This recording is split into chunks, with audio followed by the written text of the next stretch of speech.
Today, I'm using a wheel to help me make the next NHL Superstar. Meet Randy Jenner. He'll be having all his attributes and abilities decided by this wheel. And this wheel contains the best 2 forward and the best defenseman from each NHL team. And before each spin, we will pick a category and whatever superstar it lands on, Jenner will copy that player's stats for that category. We're also going to be simming 10 seasons to see how many Stanley Cups and awards and stuff Jenner can win. The first thing we will spin for is speed. We're going to do speed, excel, and agility all in the same spin.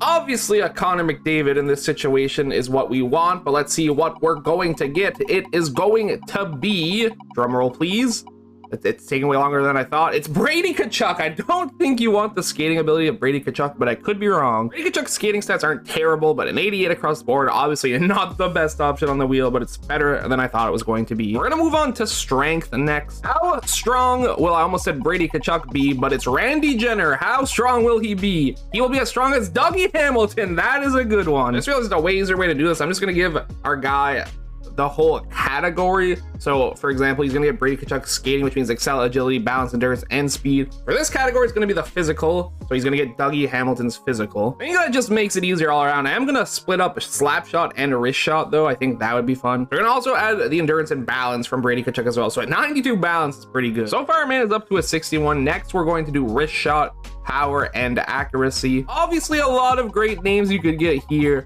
We're just focusing on wrist shot, power, and accuracy. Nothing to do with slap shot. It's Josh Morrissey. I'm interested to see what this looks like. It should be good. Definitely not the best outcome at all, but an 85 wrist shot accuracy and an 89 wrist shot power is definitely usable. That was for wrist shot. Let's see what happens when we focus on slap shot. And Alex Ovechkin and clap bomb would be legendary, but instead he's going to get Bo Horvat. Bo Horvat actually has like a nasty wrist shot. I'm not sure about his slap shot. Bo Horvat has a 90 slap shot accuracy and an 89 slap shot power. And he did in fact have a nice wrist shot. He had a nice everything shot. Now it's time to focus on puck skills. That includes deking and all that fun stuff. And I mean, obviously Patrick Kane is the guy you want. So if there's anyone I'm wanting, it's him. And we're gonna get Torrey Krug. I don't think he has the best handles. I mean, I should have expected this actually because he is 5'9", but Torrey Krug does have some pretty clean handles. 90 deking, 90 passing, 89 puck control, and 85 hand-eye. Not the best for hand-eye, but everything else is great. This next spin is crucial because it's going to be defensive stats, which face-off is included in. So if we land on a defenseman,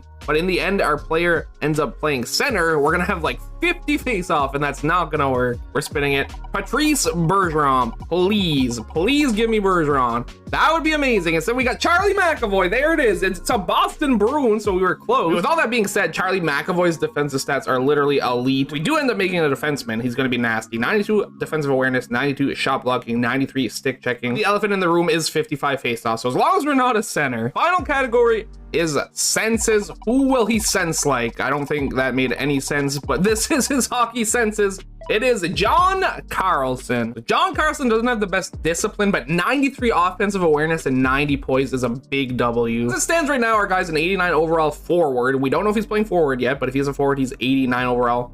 We have to spin one more time, and the player we land on is giving us our potential accuracy, and our shoot/pass bias. One last spin for the potential of our mans. What is it going to be? It's going to be Zach Werenski. That should be not bad. And with the potential of elite medium, Zach Werenski is definitely a good slot to land on for that spin. The shoot/pass bias of 5 out of 15, so he's going to shoot more than he passes, which is fine for our guy, I guess. One final spin of the wheel, and in this spin, it's going to determine our position, our height, our weight, what style of player we are, and our superstar and X Factor abilities. This is arguably the most important one. I could divide it in half, but I'm just gonna put it all together and let fate decide. We are going to be, let me see, show me something good.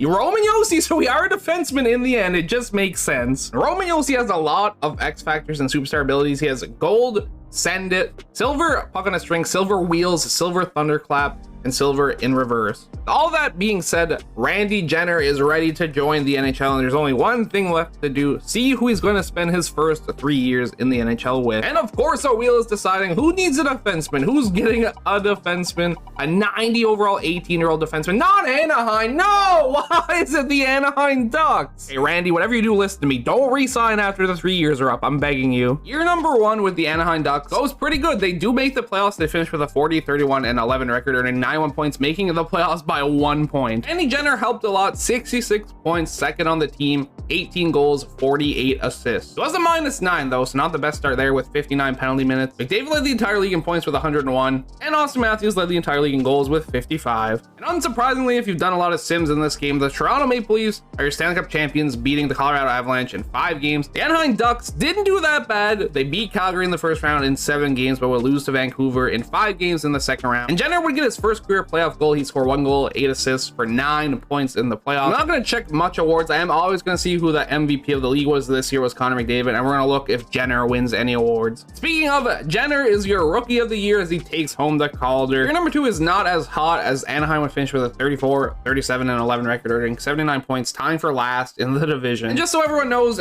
Connor Bedard was drafted by the Chicago Blackhawks. I figured you'd want to know that. Jenner this year had 14 goals, 45 assists for 59 points, being third on the entire team, a -9 and 37 penalty minutes. Bertuzzi had 109 penalty minutes. First of all, Anaheim has Bertuzzi now. And second of all, he had 109 penalty minutes. That's crazy. Alexander Ovechkin led the entire league in points with 99, while it would be Nikita Kucherov leading the entire league in goals with 55. Boston Bruins are Stanley Cup champions, beating the Colorado Avalanche in 5 games. Ovechkin is your league MVP. Brad Marchand getting the Conn Smythe. Year number 3, the Anaheim Ducks sneak into the final playoff spot in the West with a 42, 35, and 3 record, earning 87 points. They tied with Vancouver, but won the tiebreaker. I just realized that Jenner gained a little weight and got an inch taller, but in year number 3, he finishes with 9 goals, 45 assists for 54 points, a +6 this time around with 43 penalty minutes. Nikita Kucherov had 113 points to lead the league. Austin Matthews went absolutely ballistic, scoring 73 goals to lead the league. The Minnesota Wild are your Stanley Cup champions, beating the Detroit Red Wings in 7 games. One thing I forgot to show last year, Bedard didn't win the Calder, it went to Shane Wright. And Beckman won it this year for Minnesota, so he must have helped them win the cup. It was Kucherov who was your regular season MVP. And I think this picture belongs in the Louvre. Sam Steele is the Conn Smythe Trophy winner for the Minnesota Wild. All right, but I had to look at this. He had 7 goals, 17 assists for 24 points. And he's literally an 81 overall. The absolute legend, Sam Steele. Year number 4, Randy Jenner could have signed with any team in the NHL, but he chose to stay with the Anaheim Ducks. And looking at that salary, that's probably why. 9.26 mil, but he's stuck with Anaheim for 5 more years. This is fine. Year number 4, Anaheim is back in the playoffs with a 44, 30, and 8 record, earning 96 points, finishing 3rd in their division. Randy Jenner scoring 15 goals, 42 assists for 57 points. Connor McDavid would lead the entire league in points with 94, while it would be Alexander Ovechkin leading the entire league in goals with 59. Anaheim would beat Edmonton in the first round in 7 games, but lose to Seattle in 5 games in round 2. And the Tampa Bay Lightning are your Stanley Cup champions, sweeping Seattle in the Stanley Cup Finals. Randy Jenner had 6 points, 2 goals, 4 assists in the playoffs. He was a -3. Not the best showing of all time, still not bad. Alex Ovechkin was league MVP, while Kucherov ended up winning the Conn Smythe. Year number 5, the Anaheim Ducks are top of their division with 113 points earned, a 55, 24, and 3 record. Randy Jenner, 16 goals, 40 assists for 56 points. There's a +33 with 59 penalty minutes. David Pastrnak would lead the entire league in points with 113, and also lead the entire league in goals with 61. Tampa Bay Lightning are your Stanley Cup champions, beating the Chicago Blackhawks in 5 games, so Bedard made it to the final. Not only that, he knocked out Jenner in the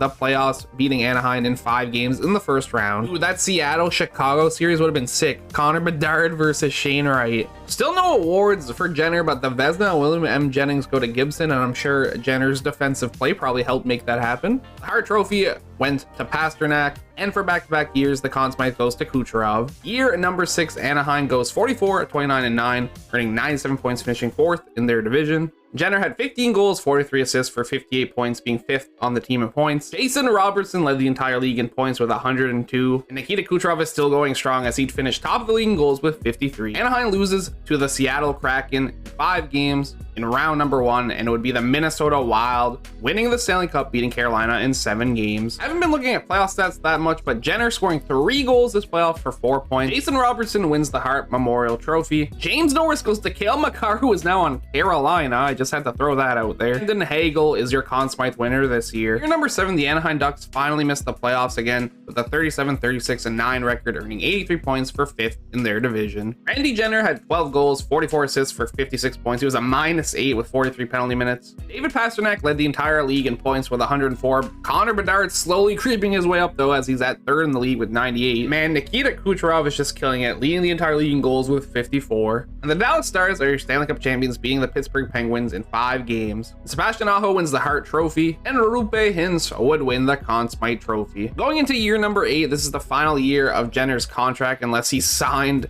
an extension, which I really hope he did. In the 40-36-6 record, the Anaheim Ducks will miss the playoffs, finishing 5th in their division. And a great year for Jenner, 15 goals, 52 assists for 67 points. Svechnikov led the entire league in points with 107, while also leading the entire league in goals with 51. The Carolina Hurricanes would win the Stanley Cup, beating the Nashville Predators in 5 games. This was Carolina's year. Svechnikov won the Art Ross, the Hart Memorial Trophy. They still have Cale Makar, who won the James Norris, with Natchez winning the Conn Smythe. And with 2 years left, the Jenner takes his talent to the Vegas Golden Knights to see if he can score a Stanley Cup. And the Vegas Golden Knights would make the playoffs, finishing with a 41-33-8 record. And Jenner, 11 goals, 44 assists for 55 points for 4th on the Knights in points, actually tied for 3rd. Tampa Bay Lightning are your Stanley Cup champions, beating the Seattle Kraken in 4 games. Jenner zeros across the board with a -6 in the playoffs, not good. You know we're getting into the Sims when Tolvanen is your Hart Memorial Trophy winner, and Scheifele on Tampa Bay is your Conn Smythe winner. In our 10th and final year, Vegas would finish 42-33-7, earning 91 points, making the final playoff spot in the West.